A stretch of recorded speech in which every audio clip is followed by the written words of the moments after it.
el andamiaje para enfrentar posibles episodios de volatilidad que surjan durante la transición de gobiernos o por el fin del sexenio. Eso fue en una entrevista en el programa La Silla Roja en el financiero Bloomberg. Para analizar el tema se incorpora Jesús Ugarte. Bienvenido. Sí, ¿qué tal? Buenas tardes, señores. Buenas tardes. Pues bueno, Alejandro Díaz de León dijo que no espera una recesión en esta transición de gobiernos. Sexenal. Yo creo que él no habló de recesión. Una crisis sexenal, la descartó. Descartada la crisis sexenal. No más hay que decir que a Díaz de León le toca pues un periodo. Él asume la gobernatura el 1 de diciembre del año pasado y pues sí le toca un periodo de mucha volatilidad por lo que hemos comentado aquí, el tema de la renegociación del Telecán, las elecciones en México del próximo 1 de julio, fin de sexenio, en fin, hay varios acontecimientos que de alguna manera llevan a esta fuerte volatilidad. Sí, descartada la crisis sexenal, yo creo que llevamos 4 administraciones donde hemos visto que no pasa nada, no hay fuertes devaluaciones. Crece la economía. Digamos, crece la economía. Sí, de hecho tenemos algunos indicadores que vamos a ver más adelante, pero únicamente para un poco argumentar lo que dice Díaz de León, creo que tiene razón. Podemos ir viendo algunas variables macroeconómicas, por ejemplo, el nivel de reservas internacionales para hacer frente a un debilitamiento del peso frente al dólar. Son 172,000 millones de dólares, Susi. Apenas 10% abajo del máximo histórico que se tocó en 2014, que fue de 193,000 millones de dólares. Entonces, digo, el Banco Central tiene forma de... Pero es lo más elevado para un fin de sexenio. Así es, para un fin de... Exacto. Entonces, 10% apenas abajo. ¿Qué podríamos hablar también? ¿Qué decir de los vencimientos de deuda? Este año son 1,600 millones de dólares y prácticamente está cubierto ya es prácticamente subsanado el vencimiento.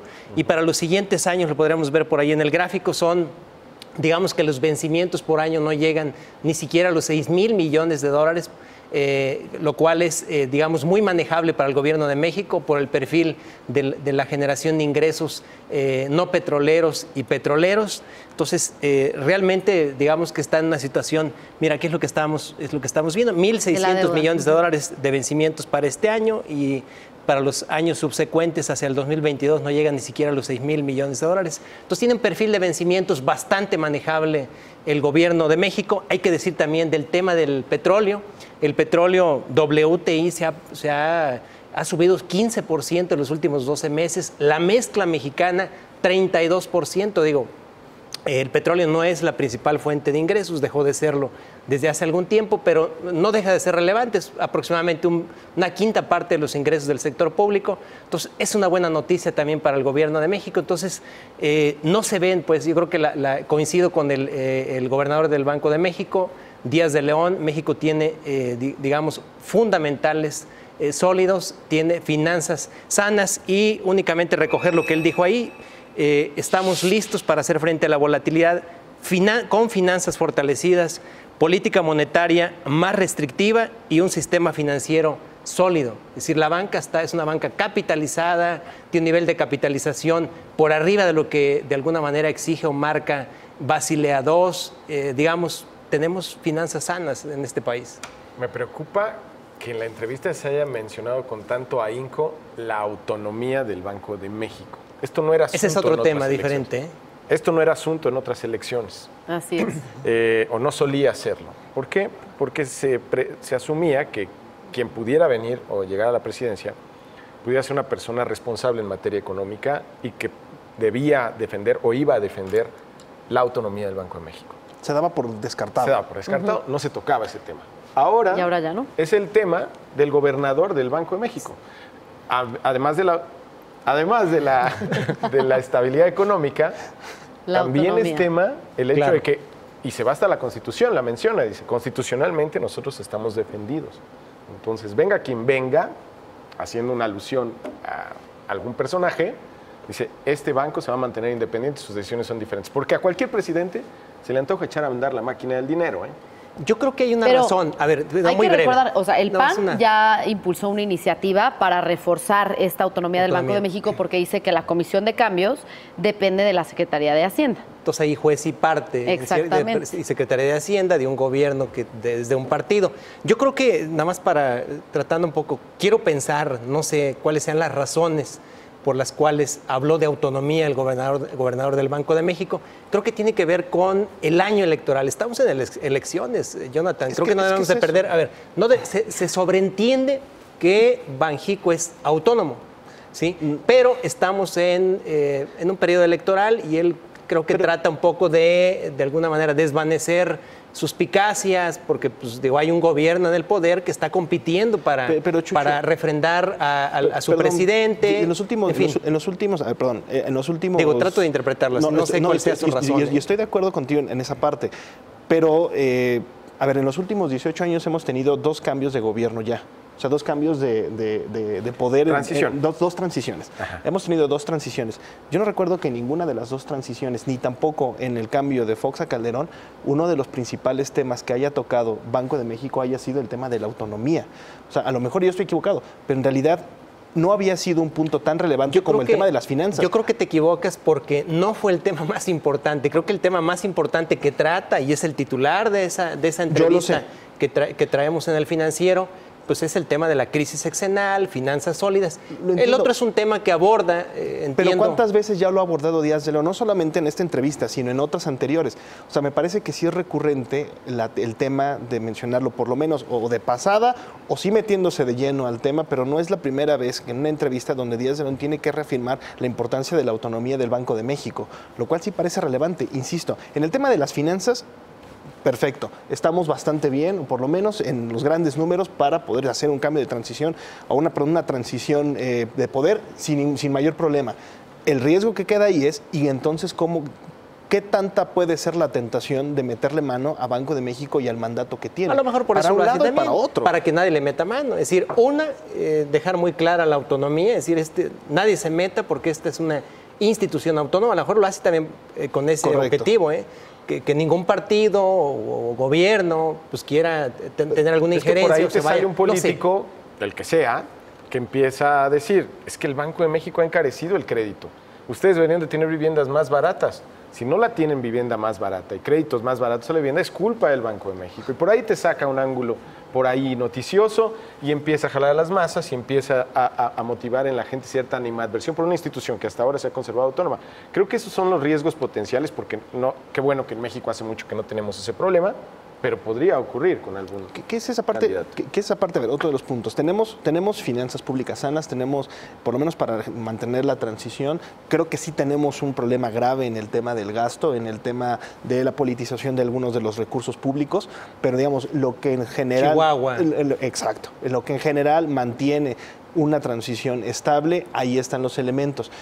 Pero sí creo que hacia adelante parece ser que ahí va a haber mucha más conversación en torno al rol que puede llegar a jugar en la economía Banco de México y de mucha gente, candidatos incluso que ni siquiera entienden cuál es el funcionamiento y el rol de Banco de México. Banco de México no es quien vela por la economía del país. Banco de México tiene otro mandato. Secretaría de Hacienda. Exactamente. Y Banco de México tiene un mandato único. Tendrá que ponerse a leer. Yo creo que los candidatos, exacto, no sepa, tendrá que ponerse la influencia a revisar del Banco de México en la economía, aunque no sea su mandato constitucional. Y Carstens ha defendido una teoría diferente. Pero bueno, en cualquier caso, efectivamente, su mandato constitucional por escrito es la defensa del poder adquisitivo, ergo del peso, pues, ¿no? Exactamente. No, ya te vamos a interrumpir otra vez. No. Entonces, pues bueno, vemos por un lado a un Alejandro Díaz de León bastante optimista, que dice que el Banco de México cuenta con las facultades y con la fortaleza suficiente para sobrellevar la volatilidad y para evitar pues una crisis en este cambio de sexenio. Sí, tiene los instrumentos de política económica el Banco de México. Creo que hemos visto, uno de ellos es el tema de las tasas de interés, ¿no? La tasa de interés como un instrumento importante para hacer frente a la inflación, para defender el peso también. Tenemos las reservas internacionales, la verdad es un nivel muy alto, más también para agarrar y salir a vender divisas. Tiene con qué. Muy alto, pero no crecen. Y creo que es un tema importante. ¿Quién inyectaba? Creo que es un tema que está ausente hasta este momento en la discusión pública. ¿Quién inyectaba dinero o moneda extranjera al Banco de México? ¿Quién lo hacía? Pemex. ¿Y por qué ha dejado de hacerlo? Ya no hay ingresos petroleros suficientes para inyectarle tanto dinero. Entonces, creo que sí debe ser menester el que la gente se ponga a pensar. Menester, esa palabra me la voy a... Nomás solía sacármela solo el domingo. Habrá que revisar. Palabra dominguera. Tu tarea, sí debería ser asunto del Banco de México y de las autoridades económicas de este país revisar cuál va a ser a futuro la fuente de suministro de esas reservas internacionales. Bien. Y que hacia adelante también tenemos la otra discusión. Es, durante muchos años, sobre todo en los últimos, se ha mencionado si valdría la pena cambiar el mandato, un mandato doble como lo tiene la FED. Claro. Ese también ese me parece un tema de mucho mayor discusión que el tema propio de la autonomía de Banco de México. Correcto, pero no veo ahora Ya lo no veo el platicaremos ambiente otro día. político para estar en temas tan sofisticados, Bien. Tristemente. Conclusiones, Chucho. Pues mira, del Telecán, creo que Banjico, lo comentó en la entrevista, asume que sí va a llegar a buen puerto la renegociación del tema de la inflación, nomás creo que son temas, que son puntos que dejamos fuera de la discusión de la inflación. Él dice que sí deberá de converger de alguna manera la inflación con su objetivo hacia finales de este año, con ese 3% más o menos 100 puntos base, ¿no? Y bueno, yo lo que digo es, para terminar ahí, hay retos de alguna manera para el gobierno, Claro. el tema de la pérdida del poder adquisitivo del salario. Ojalá este año el gobierno trabaje más en pro de esto, porque esto es fortalecer el consumo interno, el mercado interno. También la reforma fiscal de y también el Estados tema del Unidos. crecimiento, es decir, ese 2.3% que está esperando, de acuerdo con la encuesta de Banjico, que están esperando los analistas, un poco más arriba está el FMI con su encuesta, habla de 3%, es insuficiente, aquí lo hemos comentado, para de alguna manera hacer frente a ese 1,5 millones de plazas de demanda laboral que se genera cada año en México. Entonces, hay retos importantes, más allá de las finanzas públicas sanas. A manera de conclusión, recalcar nada más uno de los puntos que mencionó Chucho al final. Creo que la defensa del salario, durante muchos años hemos tenido a un Banco de México que no ha sido lo suficientemente enfático en el tema, y creo que con el cambio de gobierno podría tomar ese tema y ser todavía mucho más incisivo en ese punto. Conclusiones y Urge empujar la economía. Creo que hay que ponerle ojo hoy a los datos del ITAE. 11 entidades de este país, 11 de 32 entidades van en descenso económico. Creo que es inminente alguna estrategia que les levante. Y la inseguridad, ¿eh? Sí. La inseguridad, sin duda, por supuesto. Ojalá Y, cambien las cosas. pues bueno, gracias por acompañarnos. Hasta aquí Mesa Central. Quédese en El Financiero.